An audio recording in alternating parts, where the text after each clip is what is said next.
Lord Hades has known pain and loss through his entire reign, losing his family, losing his kingdom, and losing two of the immediate presences of parentage he's had.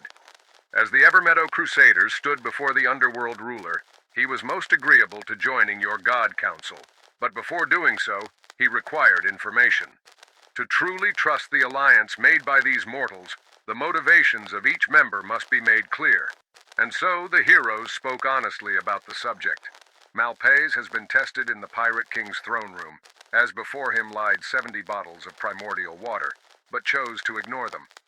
After the agreement was made with Hades, the party, and Mortimer, the Crusaders were brought into the throne room to inform Malpais of the good news, and Nyx proceeded to rush down into the depths once more to inform the Water Tribe about all that's transpired. Veritas informed Nyx that marinas can be moved to Evermeadow's harbor with a magical gateway leading to it, with all its ships at the kingdom's leisure. With a prayer and 5 gold coins, the god of famine whisked all the inhabitants of marinas, including the party, back to Evermeadow as well. Malpais went to tend to his projects, while the rest went to the harbor, as the time has come to undo the sin committed by mortals in the first cycle. As Ruin called upon the forces of water and lightning to aid in their patron's cleansing, a mighty gathering was made.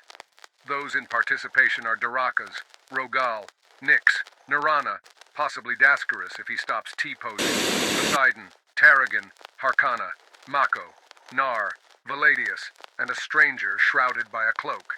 The demi-primordial attendance belongs to myself, Veritas, Lustra, Kaz-Gor, Farinor from Darkhaven, and Jorgendolf from Pengua. There are many more who are children of Tempest or Alizar, but seem to be absent for one reason or another. And in an instance the material plane has never seen in this cycle, but possible due to the immense increase of faith of these deities, we see the holy presence of 4 gods. Yet where else but the lands of Evermeadow? I sailed from the river Styx with my master Hades to the docks. From the heavens, the silver swirl of energy glided down to reveal the former patron god Bahamut to its beloved followers. Magical, calming waters flowed from the peace tree to the dock and transformed into the peaceful Eldath.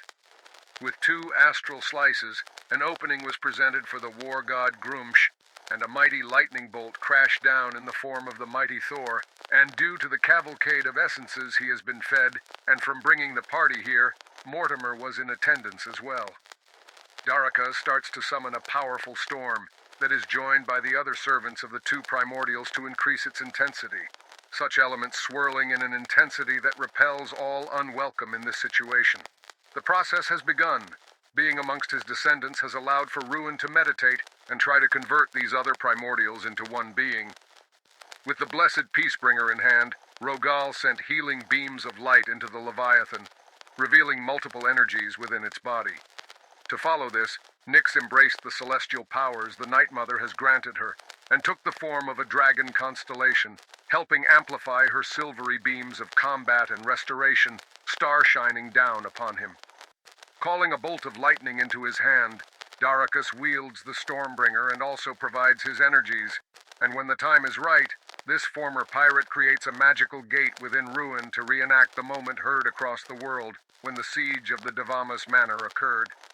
Daracus transports himself with Nyx and Veritas, and maybe Dascaris, but that's hard to see from this position, as well as Bubbles the Golden Lion Tamarin.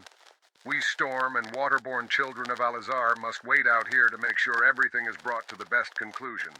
This small strike team has quite an adventure to partake in. May we meet again, for there are answers you must seek within. I have no memory of my life before drinking from the primordial sea. My brothers and I were trapped on raft, left adrift for many days, with only the maddening waters below us as subsistence. Some say drinking salt water brings insanity. I say there's something more. The Leviathan's mind has gone through millennia of struggle and strife. Yet the power is absolute. The ability to cause evolutionary growth with a whim and a lingering presence in the bodies of those touched by him makes him truly worth reverie. You once took the life I was given at birth and broke the connection the primordial had on my soul. And yet I stand before you adventurers, given new anima by Mortimer, almost as though I never had a lightning bolt blown through my chest. But it happened, and on that day, I was touched by both Tempest and Ruin, even before their elemental fusion. I have been given new purpose, I stand by your side, much as I have through so many perilous adventures thus far, and should we succeed, even more to come. Gaze now, my friends, for you are presented many paths ahead of you, each leading to somewhat of a demi-plane, each corresponding to an agitated mythological being. What's that? You are wondering how I am speaking to you now. It's quite simple, really. We are within the Leviathan's mind, which has enhanced our powers given to us, all of you blessed by Eliza, and Dyrachus with Tempest as well. While we are here, I may finally communicate through our brains. This may be temporary, so let's cherish the moment, and push forward, companions. Now let's see. You all have a choice, and I don't recommend splitting up. It's scary in here. From what I'm gathering, this way leads to the spirit of the Leviathan. This one of the Egyptian nun. Then we have Bahamut, but not the platinum dragon god, instead of the Arabic fish. Bear witness to the Babylonian Tiamat, unlike the long-gone chromatic dragon god. And finally, the Norse world serpent, girdle of the realm, Jormungandr. But wait, is that the portal to Tempest Soul? Strange, it seems to be guarded by pure lightning. Even with your powers, this domain seems to hold you back. It is best we attempt to commune with Tempest last. Our friends are trying to keep the primordial avatar at bay, and there are a lot of water beings to aid. Oh yes, just one more thing. And a blessing has been administered to your kingdom to ensure the future of Evermeadow is prolonged. For the judge of the dead, King Minos, will aid in your justice system, should your king accept. Also, the haul gained from the Glittering Isle is a whopping total of 800 million gold, all sucked into Dyrachus's Seamus blessed coin pouch. So, make sure you return.